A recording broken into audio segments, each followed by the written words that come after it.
Assalomu alaykum. Urganch Metan servis abonachilari. Servisimizda 2 dona bir xil Chery Tiggo 7 Pro avtomobilini haqqamiz. Birisi 1.5lik MPI motor oladi, birisi 1.6lik GDI sistema motor oladi. Bu avtomobillarimizda qo'yilgan bo'linmalarni faqat tushuntirib o'taman. Bu avtomobilimiz 100% gaz benzinda harakatlanadi. Ikkinchi avtomobilimiz 5% dan 10% adım benzin rasxoti bor. GDI sistema motorlarning hammasi ma'lum miqdorda benzin rasxot etib turishi kerak. Shunda mashina yurishi mükemmel oladi, chotki oladi, yurishlar ideal bo'ladi. Bu birinchi avtomobilimiz 1.5lik MPI dvigatelli avtomobillar. Uстановка qilgan vajlarimiz Rail 2 ohmli injektorlar bilan uстановка qilingan italyanskiy brend oladi. Reduktorimizga keladigan bo'lsak, Nordic reduktorlar bilan uстановка qilingan.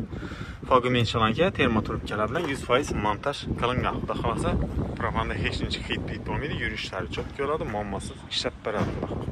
Kompyuter sistemasına keladigan bo'lsak, spesialniy turbina komplekt avtomobillar uchun ishlab chiqarilgan Evans 32/4lik blok bilan uстановка qilingan. Mnogo funksionalli bo'ladi. Tabloda xudo xolasa chek beklangan vaqtda ham klient обязательно servisga kelib bermaydi. Chekni o'chirish uchun zamokni 2-3 marta ochib ilib bersangiz avtomatik tabloda cheklab o'chib ishlab ketaveradi.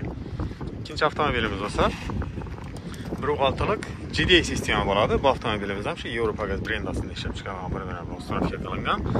Rail Dakota 2 ohmli injektorlar bilan uстановка qilingan. Bu avtomobilimiz ot kuchi baland bo'lganligi hisobidan injektordan ot kuchi balandini uстановка qilganmiz. Reduktorlarimiz Nordic italyanskiy reduktorlar bilan ammo kodin fogumenchalanka termotrubkalar bilan 100% uстановка qilingan. Bu avtomobilimizning motor qismini bloki bergi avtomobilga qaraganda boshqacha blok bilan uстановка qilingan.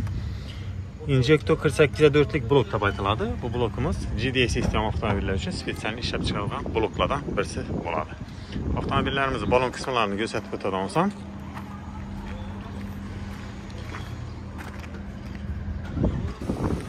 klientimiz zapaskasi joyida tursin dedi. Shuni hisobina 65 litlik silindrli balon bilan uстановка qilib, zapaska joyini bemalol ibojlarni xalaqit bermaydi etib, postavkalarni baland qilib, chotki qilib, bolalar uстановкаларni qilib berdilar. İki avtomobilimiz ham xudo xolasa haydashga tayyor, diagnostikalari, kompyuter proshibkalari ham mavjud. Tayyor bo'ldi xudo xolasa. İkinci avtomobilimizning balon qismini ko'rsatib o'taman. İkinci avtomobilimiz olsa zapaska yonundan 61 litlik turistskiy balonlar bilan uстановка qilingan. 100% termotrubkalar bilan montaj qilingan. Ust krishkalarni beklab tashlab qo'yilgan. Xullas, kelaverasizda servisimizda ishlarimiz davom etib turibdi. Narx-navolar bo'yicha pastda telefonlarga qoldiramiz.